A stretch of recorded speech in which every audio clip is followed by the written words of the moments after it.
में आपका स्वागत है। चलिए जानते हैं राष्ट्रीय शिक्षा नीति 2020 को। पहली राष्ट्रीय शिक्षा नीति की घोषणा 1968 में इंदिरा गांधी की सरकार में की गई। दूसरी राष्ट्रीय शिक्षा नीति 1986 राजीव गांधी के सरकार में की गई। संशोधन हुआ 1992 में नरसिम्हा राव सरकार में की गई थी। कितने वर्षों बाद नई शिक्षा नीति 2020 आई है? आंसर है 34 वर्षों बाद। नई शिक्षा नीति कब लागू की गई यानी कि लागू हुई? आंसर है 2022 में। 2020 की शिक्षा नीति के मसौदा समिति के अध्यक्ष कौन है? तो आंसर है कृष्णा स्वामी कस्तूरी रंगन। और नई शिक्षा नीति किस बिल के तहत 2020 में लागू किया गया?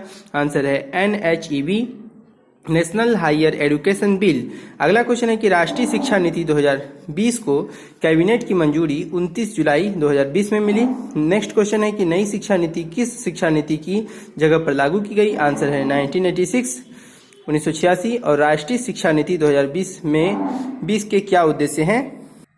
आंसर है 2030 तक स्कूली शिक्षा में 100% GER ग्रॉस इनरोलमेंट रेशियो और पूर्व विद्यालय से माध्यमिक स्तर तक का शिक्षा का सार्वभौमिकरण। नेक्स्ट है स्कूली बच्चों में संख्या 2 करोड़ बच्चों को मुख्य धारा में वापस लाना। नेक्स्ट क्वेश्चन है नई शिक्षा नीति 2020 में शिक्षा का अधिकार अधिनियम में कितने वर्षों के बच्चों को इसमें शामिल किया गया है? आंसर है 3 वर्ष से लेकर 18 वर्ष तक के आयु के बच्चों को। नई शिक्षा नीति 2020 में कौन सी भाषा को कक्षा 5 तक खत्म कर दिया गया? आंसर है अंग्रेजी। अगला क्वेश्चन नई राष्ट्रीय शिक्षा नीति 2020 के अनुसार 5वीं कक्षा तक की शिक्षा किस भाषा में होगी? तो आंसर है मातृभाषा, स्थानीय भाषा या क्षेत्रीय भाषा में। नेक्स्ट क्वेश्चन है किस वर्ष तक उच्च शिक्षा यानी कि उच्च माध्यमिक शिक्षा में हायर सेकेंडरी एजुकेशन 50% GER पहुंचने का लक्ष्य रखा गया है? आंसर है वर्ष 2035 तक। नेक्स्ट क्वेश्चन है मानव संसाधन विकास मंत्रालय का नाम बदलकर क्या रखा गया? आंसर है शिक्षा मंत्रालय। नेक्स्ट क्वेश्चन भारत के शिक्षा मंत्रालय के पहले शिक्षा मंत्री कौन थे? आंसर है रमेश पोखरियाल निशंक। नेक्स्ट क्वेश्चन है 2020 की शिक्षा नीति में कितना प्रतिशत खर्च किया जाएगा? आंसर है 6% GDP। नेक्स्ट क्वेश्चन है लॉ और मेडिकल शिक्षा को छोड़कर समस्त उच्च शिक्षा के लिए एक निकाय के रूप में किस आयोग का गठन किया गया? आंसर है HECI, higher education commission of India. Next question है स्कूल पाठ्यक्रम में 10+2 पैटर्न के स्थान पर कौन सा पैटर्न होगा? आंसर है 5+3+3+4। अगला क्वेश्चन है नई शिक्षा नीति 2020 में वोकेशनल कोर्स किस कक्षा से शुरू होगी? आंसर है कक्षा 6 से। नेक्स्ट क्वेश्चन है शोध और अनुसंधान को बढ़ावा देने के लिए किस संगठन की स्थापना की जाएगी? आंसर है NRF, national research foundation. Next question है शिक्षा नीति 2020 में स्नातक कितने वर्ष का होगा? आंसर है 3 से 4 वर्ष तक। नेक्स्ट क्वेश्चन है कि शिक्षा नीति 2020 में पोस्ट ग्रेजुएशन यानी कि पोस्ट ग्रेजुएट स्नातकोत्तर कितने वर्ष का होगा? आंसर है 1 से 2 वर्ष का। और राष्ट्रीय शैक्षिक टेक्नोलॉजी फोरम किसके लिए बनाया जा रहा है? आंसर है पाठ्यक्रम यानी कि लर्निंग को बढ़ावा दिया जाएगा। नेक्स्ट क्वेश्चन है कि शिक्षा नीति 2020 में हायर एजुकेशन में किस कोर्स को खत्म कर दिया गया? आंसर है MPhil, मास्टर ऑफ फिलॉसफी।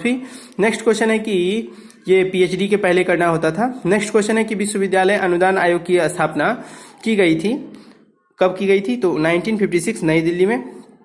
और राष्ट्रीय साक्षरता मिशन 5 मई 1988 इसकी स्थापना की गई और उस समय PM थे Rajiv Gandhi. Operation black board कार्यक्रम 1987 से 1988। नेक्स्ट है NCTE, national council of teacher education. राष्ट्रीय शिक्षक शिक्षा परिषद स्थापना हुआ था 1995 में। हेडक्वार्टर है इसका नई Delhi. All India council of technical education AICTE की स्थापना 1945 में हुई। हेडक्वार्टर है नई दिल्ली। IGNOU की स्थापना 1985 में हुई। और उत्तराखंड मुक्त विश्वविद्यालय, उत्तराखंड ओपन यूनिवर्सिटी की स्थापना 2005 में। शिक्षा का अधिकार अधिनियम 2009 लागू किया गया था अप्रैल 2010 से। NTA राष्ट्रीय परीक्षण एजेंसी की स्थापना नवंबर 2017 में। और राष्ट्रीय शिक्षा नीति 2020 किन राज्यों में पहली बार लागू हुआ था? तो आंसर है कर्नाटक में। University education commission 1948 to 1949, secondary education commission 1952 to 1953, education commission 1964 to 1966 under doctor DS Kothari. National policy of education 1968, 42 constitutional Amendment 1976, Education in Concurrent, National Policy on Education NPE 1986, NPE 1986 modified in 1992, Program of Action 1992, TSR Subramaniam Committee Report May 27 2016, Dr. K. Kasturirangan Committee Report May 31, 2019, National Policy on Education NPE 2020.